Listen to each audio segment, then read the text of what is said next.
Salut tout le monde. Aujourd'hui nous retrouvons Rémi Rip qui va nous présenter la race du braque français de type pyrénéen. C'est parti. Salut Rémi. Salut, On salut. est trop content de revenir pour que tu nous présentes la jolie race du braque français. Avec plaisir, on va passer un moment ensemble et cette fois-ci je vais essayer de vous parler du braque français type Pyrénées. Bon bah génial. Voilà, allez c'est parti. On est trop content de te retrouver Rémi et aujourd'hui je crois que tu vas nous parler du braque français type pyrénéen. Voilà. Est-ce que tu peux nous le présenter dans un premier temps? Alors le braque français type pyrénéen, donc comme son nom l'indique, c'est une race française, un braque français, et type pyrénéen pourquoi? Parce que c'est des races qui sont depuis longtemps élevées dans le sud-ouest de la France, notamment région pyrénéenne, et qui étaient souvent utilisées pour chasser le petit gibier en montagne, semi-montagne, quoi. Okay. Voilà. Alors c'est des chiens qu'il ne faut pas confondre avec le braque français type Gascogne, qui est leur cousin, mais qui est beaucoup plus costaud, beaucoup plus lourd et qui ne chasse pas de la même manière. Voilà. Ce sont des chiens qui chassent, qui ont une grosse avidité à la chasse, qui chassent au galop, qui sont très endurants, qui sont très très faciles à éduquer. Alors ça, c'est un confort exceptionnel, parce que ce sont des chiens qui sont très intelligents et qui sont très faciles à éduquer. Et j'ai découvert cette race, justement, c'est mon métier de dresseur qui m'a fait connaître cette race et qui m'a fait aimer cette race. Et c'est vrai que je suis tombé amoureux parce que c'est des chiens qui sont très affectueux, très doux, et qui après sur le terrain donnent tout ce qu'ils ont pour satisfaire leur maître, quoi. Voilà. C'est vraiment un chien qui mérite d'être connu. Alors c'est un chien, ces dernières années, qui est en plein boom. C'est un chien qui se fait connaître, on le voit notamment aux résultats en compétition. Ce sont des chiens qui vraiment, quand on fait le prorata, nombre de chiens présentés, résultats, qui sont sur le podium largement. Ouais, okay. Et alors du coup, ça fait combien de temps que tu élèves le braque français? Alors le braque français, je ne suis pas dans la même phase d'élevage que l'épagnol breton. L'épagnol breton, comme je vous en avais parlé la dernière fois, ça fait une vingtaine d'années que j'en élève. Là, le braque français, on s'est décidé d'en élever il y a 5 ans en arrière. Donc, si vous voulez, je suis aujourd'hui dans une phase où je sélectionne mes géniteurs. C'est-à-dire, on ne monte pas un élevage, on n'élève pas une race du jour au lendemain comme ça. Il faut d'abord sélectionner de bons géniteurs qui nous conviennent, qui conviennent à ce qu'on veut apporter à la race. Et ensuite, après, à ce moment-là, une fois qu'on aura ces géniteurs, on les fera reproduire pour les chasseurs, pour la chasse et pour la compétition aussi.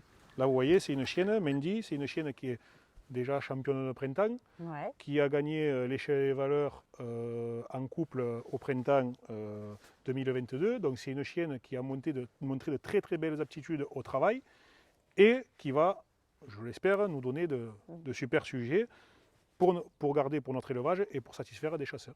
Voilà.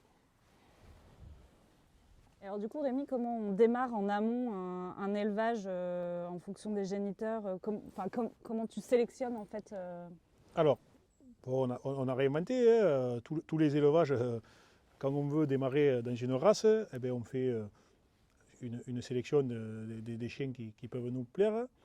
On va chercher du sang chez d'autres éleveurs qu'on importe chez nous.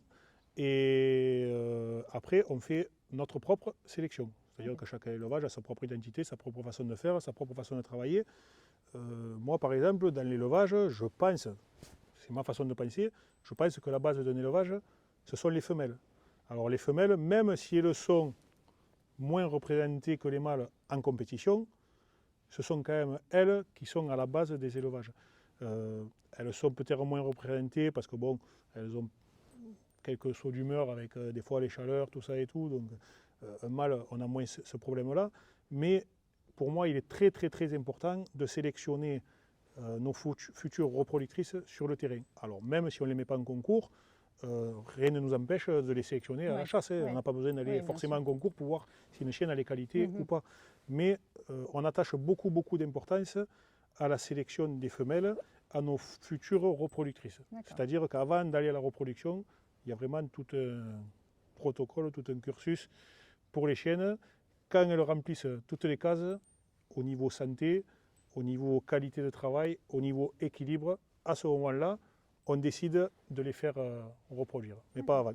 C'est pour ça que là, au jour d'aujourd'hui, dans notre élevage, on a quelques chiennes reproductrices, mais on est aussi encore dans la phase de recherche de bonnes chiennes pour la reproduction. Voilà, voilà. Au canal de c'est ça.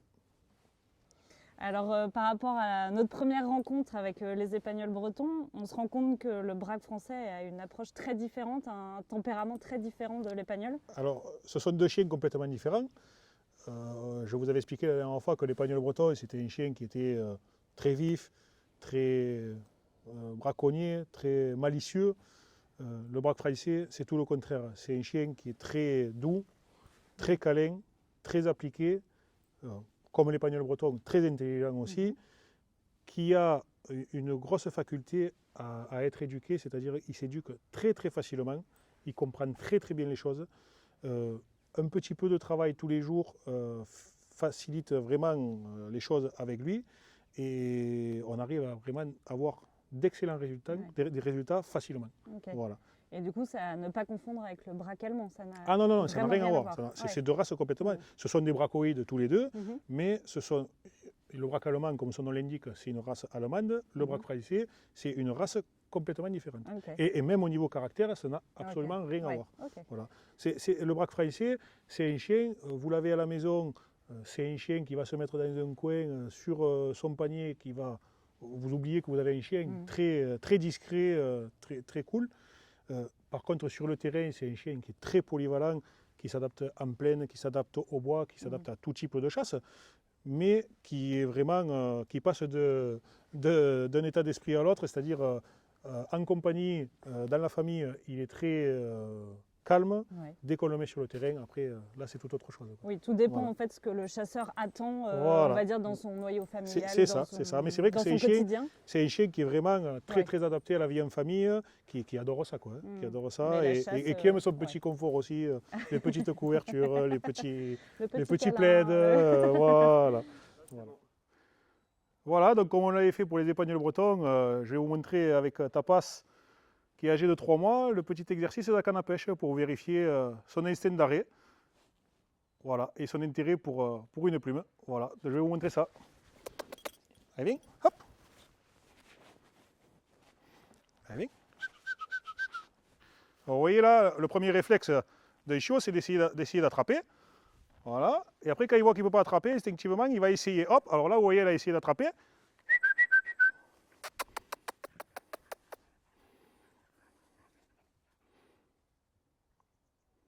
Et voilà l'instinct. Quand elle a vu qu'elle ne pouvait pas attraper, hop, alors là elle essaye d'attraper. C'est comme on simule comme si le gibier s'envolait et par réflexe, elle va instinctivement re-arrêter. Voilà. Et ça, ce sont uniquement des qualités naturelles d'instinct. Alors il faut bien vérifier que le chiot n'arrive pas à attraper la plume, parce que sinon, s'il arrive à attraper, s'il comprend qu'il peut attraper, il n'arrête plus. Et c'est pareil pour les adultes, il faut bien leur tirer le gibier quand ils sont à l'arrêt, sinon après, on les conforte dans leur bêtise. Voilà, vous voyez? Là, elle a vu qu'elle ne pouvait pas attraper, elle arrête. Et hop, on fait partir. Voilà, elle essaye d'attraper, quand la plume va s'immobiliser, elle va la re-arrêter.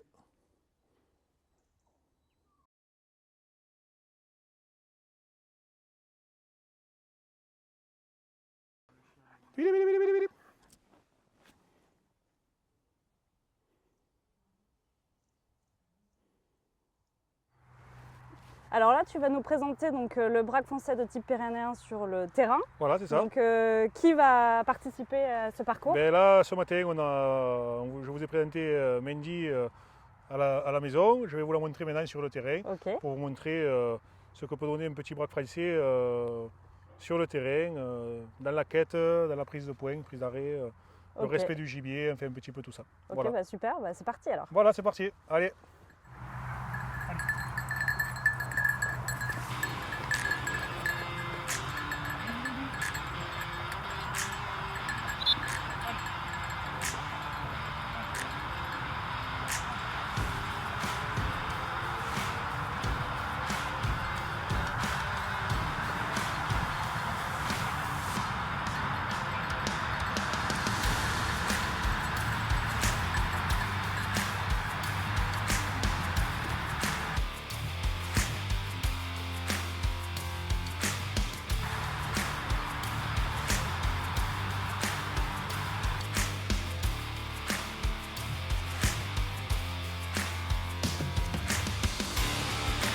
Allez.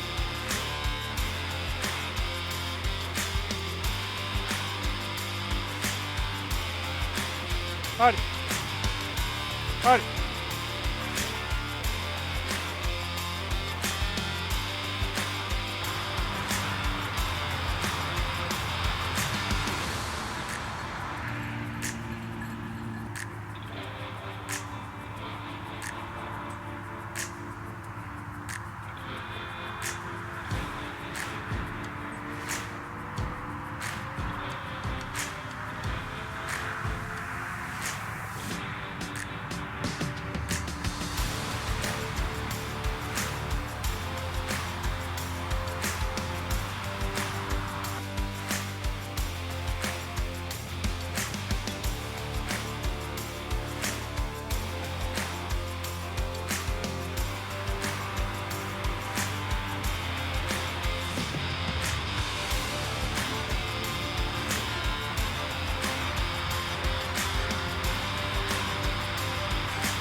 Alors Rémi, qu'est-ce que tu peux nous dire sur le parcours de Mendy qu'on vient de voir? Mendy nous a montré toutes les qualités que pouvait avoir un braque français, c'est-à-dire une belle exploration du terrain, avec méthode, une chienne qui nous a montré les qualités de nez sur son arrêt, une chienne qui nous a montré aussi toutes les qualités du braque français, c'est-à-dire le calme et le sang-froid.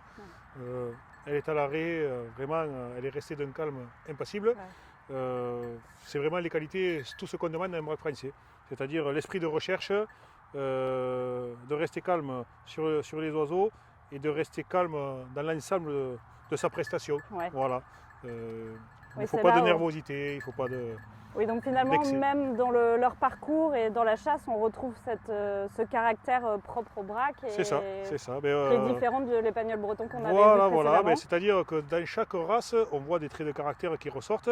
Chez l'épagnol breton, comme on en avait discuté, c'est très actif, on peut le vérifier sur le terrain. Et chez le braque, ce sang-froid et ce calme, on le retrouve aussi sur le terrain.